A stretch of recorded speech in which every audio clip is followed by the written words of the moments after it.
Assalamualaikum warahmatullahi wabarakatuh. Perkenalkan, kami dari kelompok 2. Nah, pada kesempatan kali ini kami akan melanjutkan penjelasan mengenai aplikasi InDesign. Kami akan menjelaskan mengenai pengaturan font dan paragraf, pengaturan indentasi dan tabulasi, bullet dan numbering, teks multikolom, change case, dan drop cap. Langsung saja, di sini saya akan menjelaskan bagaimana pengaturan font pada aplikasi InDesign. Saya akan memblok teks yang akan saya atur fontnya, kemudian saya Ctrl T untuk memunculkan jendela karakter. Pada jendela karakter kita dapat menentukan font size yang kita gunakan pada tool font size. Kemudian di sini juga terdapat beberapa tool lainnya seperti tool kerning untuk mengatur jarak per huruf, vertical scale untuk mengatur skala font secara vertikal, kemudian ada juga tool leading untuk mengatur jarak antar paragraf, ada juga tool tracking untuk mengatur jarak antar huruf, kemudian ada juga horizontal scale untuk mengatur skala secara horizontal. Nah, seperti ini penggunaannya. Terakhir ada juga tool yang digunakan untuk memiringkan teks. Setelah selesai pada bagian pengaturan font, selanjutnya saya tutup jendela karakter, kemudian saya memblok teks yang kedua untuk pengaturan paragraf. Di sini sama seperti Word, ada rata kiri, rata kanan, rata kiri, dan kanan. Nah, kelihatan nampak mudah bukan? Selanjutnya, pengaturan tabulasi. Pada pengaturan tabulasi, biasanya digunakan untuk penulisan identitas seperti nama, agama, kelas. Tabulasi ini digunakan untuk memperapi tampilan pada dokumen, seperti yang saya contohkan.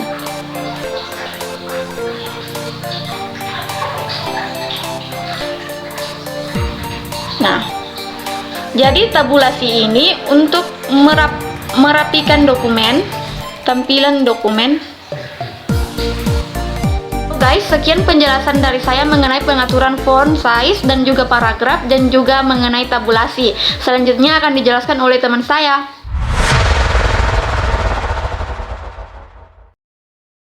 Assalamualaikum warahmatullahi wabarakatuh. Perkenalkan, nama saya Hairul Rosidin.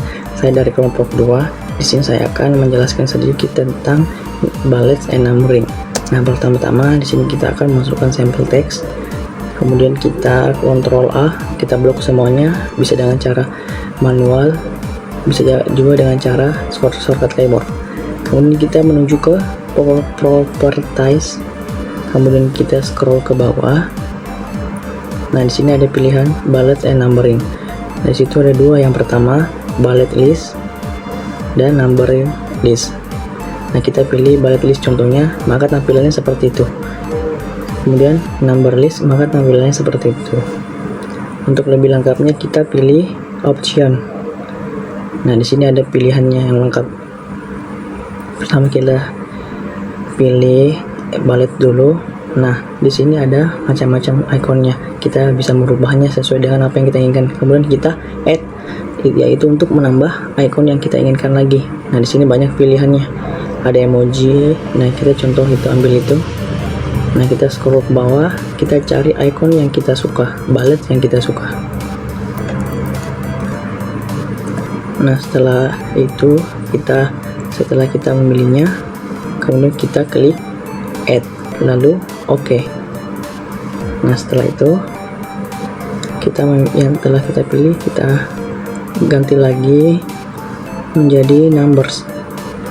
Nah, tampilan kita dari angka Romawi kita ganti menjadi angka biasa. Nah, kan di sini angkanya tidak berurutan, yaitu caranya kita pilih mode, kemudian continue from previous number. Nah, maka tampilannya seperti ini, sudah berurutan. Setelah itu kita OK. Mungkin sekian dari saya, ada kurang lebihnya saya minta maaf yang sebesar-besarnya. Assalamualaikum warahmatullahi wabarakatuh.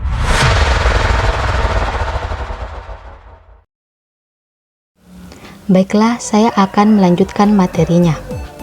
Nah, untuk membuat kolom, cukup klik menu layout, lalu pilih margin and column. Maka akan muncullah pengaturan seperti gambar di bawah ini. Pada opsi kolom bagian number, di sini kita bisa menggantikan menjadi 3 kolom atau sesuai yang kita inginkan. Jika telah selesai, klik OK. Setelah itu, di sini saya akan memasukkan contoh teks yang ada di dalam file Microsoft Word. Lalu, saya mengcopy teksnya dan setelah itu saya pastekan di kolom yang saya buat.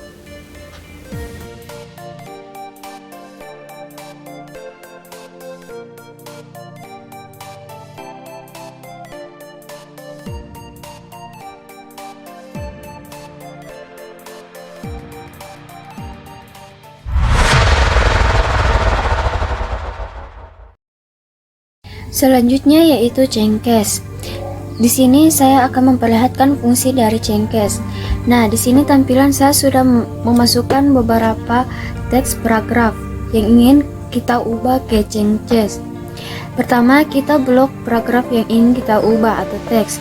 Baru kita pilih type, lalu kita pilih Cengkes. Di Cengkes ini ada beberapa pilihan. Yang pertama yaitu uppercase. Saya akan memilih uppercase yang akan membuat teks menjadi huruf besar atau kapital semua. Langkah selanjutnya itu sama saja langkah yang sebelumnya. Dan di sini saya akan memilih lowercase, yaitu akan membuat teks menjadi huruf kecil semua.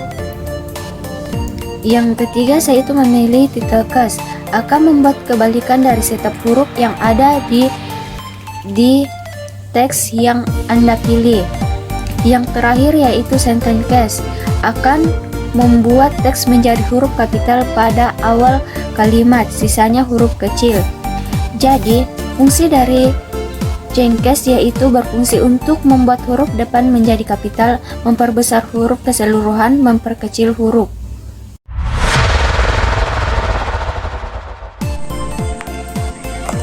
Nah, di sini saya akan melanjutkan materi bagaimana cara membuat drop cap pada sebuah teks.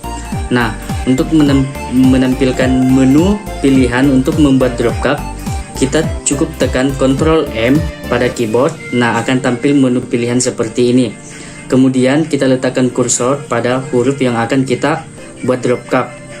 Nah, pada menu drop cap kita bisa mengatur size sesuai dengan keinginan kita atau kebutuhan editing.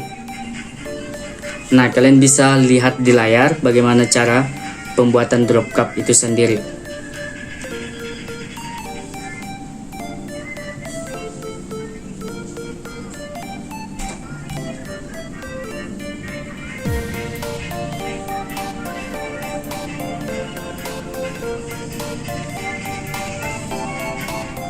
Oke, begitulah cara pembuatan drop cap pada teks.